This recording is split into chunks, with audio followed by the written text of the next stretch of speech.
Hoje vamos fazer uma meditação sobre a caminhada do cristão na ótica do Antigo Testamento e na ótica do Novo Testamento.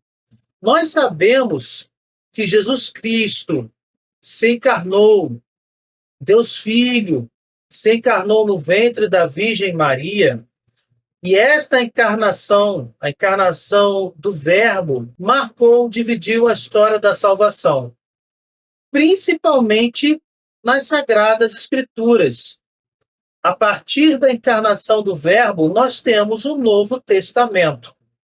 O Antigo Testamento traz a história do povo judeu, a história de sua formação, as guerras, o período monárquico, o período do tempo dos juízes, a história da formação da religião judaica e as profecias sobre o Messias, principalmente. Isso de uma forma bem resumida, de uma forma bem simples. Mas, justamente por ser uma parte das Sagradas Escrituras, um testamento que está principalmente sob a ótica dos judeus, nós não podemos mergulhar nestas linhas sagradas sem olhar para Jesus. Eu não posso me ater somente ao que o Antigo Testamento me diz, sem olhar para os ensinamentos de Jesus Cristo. Para o cristão, Jesus Cristo é o farol, é o único e legítimo guia desta caminhada. O Antigo Testamento só tem sentido completo olhando para o Novo Testamento, onde está Jesus Cristo. E esta afirmação não é uma invenção dos padres da igreja, não é uma invenção dos catequistas da igreja, não é um pensamento de interpretação da Igreja Católica. Não. Esta fórmula de entender o Antigo e o Novo Testamento para o cristão é uma fórmula confirmada pelo próprio Senhor Jesus. Está lá em Mateus 5, versículo 17. Não julgueis que vim abolir a lei ou os profetas. Não vim para os abolir, mas sim para levá-los à perfeição. Jesus Cristo está nos dizendo que veio aperfeiçoar a lei revelada por Deus a Moisés no livro do Êxodo, um dos 5 primeiros livros do Antigo Testamento, e também levar à perfeição ou ao pleno cumprimento aquilo que foi dito pelos profetas. Os livros proféticos são os que mais existem em quantidade no Antigo Testamento.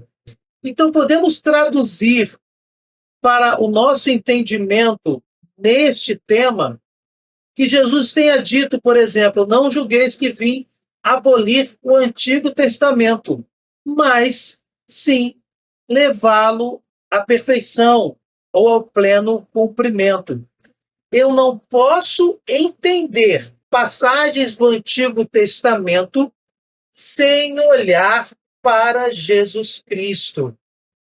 Por exemplo, nas guerras daquele tempo do Antigo Testamento, onde contaminados por culturas dos povos pagãos, os hebreus /judeus, para uma melhor compreensão, usavam o mesmo entendimento de exterminar aquele povo, matar crianças e mulheres, por exemplo. Já falamos sobre este tema em outros de nossos vídeos. Em nenhum momento Deus, no Antigo Testamento, agradou-se deste costume pagão. Porém, como Deus é amor, ele não pode forçar as pessoas a nada, inclusive quando faz as suas revelações para os autores sagrados. Em muitos momentos, este povo hebreu /judeu foi infiel como já dito, contaminando-se com costumes pagãos. E como a revelação divina foi gradativa, respeitando a abertura de coração deste povo, temos sim cenas trágicas, complicadas, contaminadas pelo paganismo no Antigo Testamento. Se Jesus diz que devemos amar os inimigos, que devemos perdoar sempre, que devemos amar a Deus sobre todas as coisas e ao próximo como a si mesmo, esses ensinamentos têm sim que orientar a nossa interpretação quando olhamos para passagens do Antigo Testamento. Com esta observação, podemos sim ter o Antigo Testamento falando para nós como deve ser a caminhada de um cristão. Temos passagens interessantes sobre esse tema no Antigo Testamento. Por exemplo, Malaquias 3, do 1 ao 3.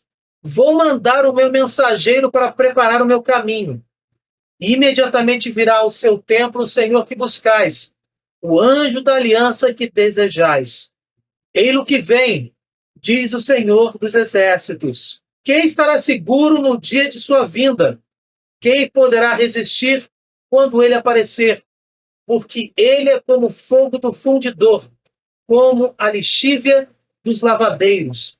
Sentar-se-á para fundir e purificar a prata. Purificará os filhos de Levi e os refinará, como se refinam o ouro e a prata. Então eles serão para o Senhor aqueles que apresentarão as ofertas como convém. Uma profecia de Malaquias, que obviamente se dirige imediatamente para os judeus, mas que pode ser sim acomodada para os cristãos.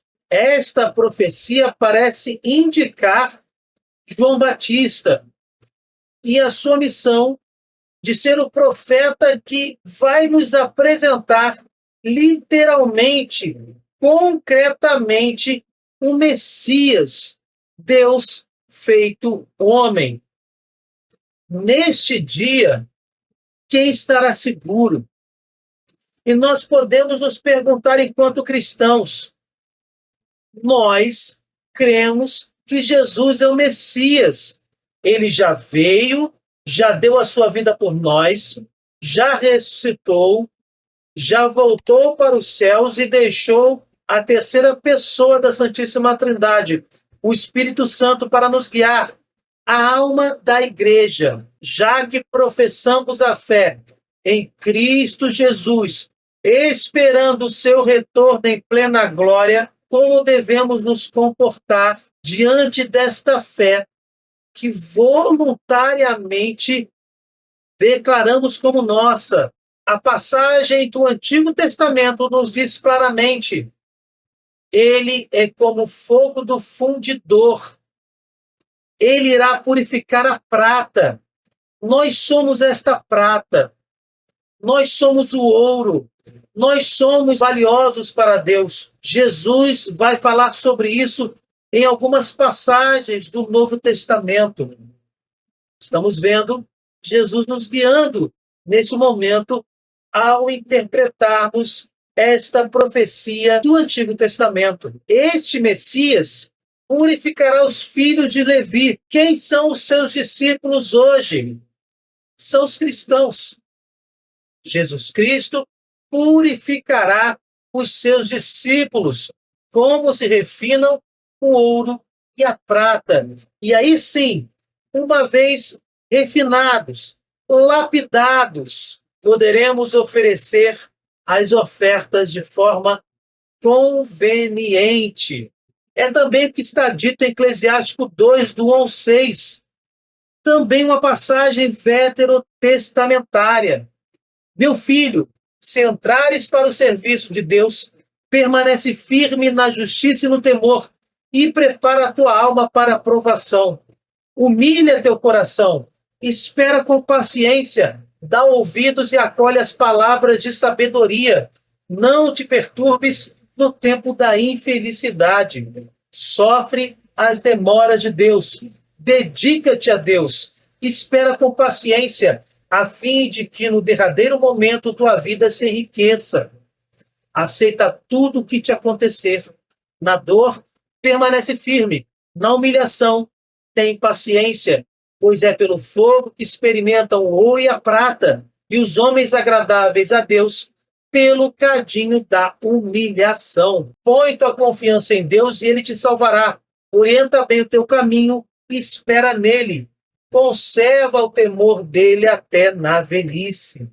Se compararmos Malaquias 3 com Eclesiástico 2, nós estamos percebendo de forma muito clara que ao caminharmos de mãos dadas com o Messias prometido, com o Messias que se concretiza na pessoa divina de Jesus Cristo, teremos sim que passar pelo cadinho da humilhação, pela purificação, como se faz com o ouro e a prata. Estas passagens nos mostram que o sofrimento terá o seu lugar sim na nossa caminhada, que não podemos escolher de forma pessoal, de forma desonesta, passagens que indicam uma teologia da prosperidade material, que é muito vívida no Antigo Testamento, e desta forma fecharmos os nossos olhos para os autênticos ensinamentos de Jesus Cristo, que também estão presentes no Antigo Testamento, como acabamos de ver. Quando Jesus nos diz lá em Mateus 16, quem quer me seguir, tome a sua cruz, renuncie a sua vida. Quando Jesus diz que seremos podados, quando Jesus diz que quem nos ama segue os seus mandamentos, Jesus Cristo está nos dizendo que a caminhada não será fácil, que os obstáculos vão nos ajudar na nossa purificação, para que possamos, como está lá no versículo 3 do capítulo 3 de Malaquias, para que possamos apresentar as ofertas como se convém. Jesus nos diz também no Novo Testamento, e essas passagens são confirmadas através dessas palavras, que aos violentos pertence o reino dos céus. Se renunciamos às nossas vidas, estamos violentando o nosso eu carnal, que quer nos levar para a impureza e quer nos afastar do Espírito Santo, das coisas do alto. Esta história que algumas denominações cristãs protestantes afirmam que a partir do momento que aceitamos Jesus como Senhor de nossas vidas, essa história de dizer pare de sofrer a partir daí é uma falácia do maligno.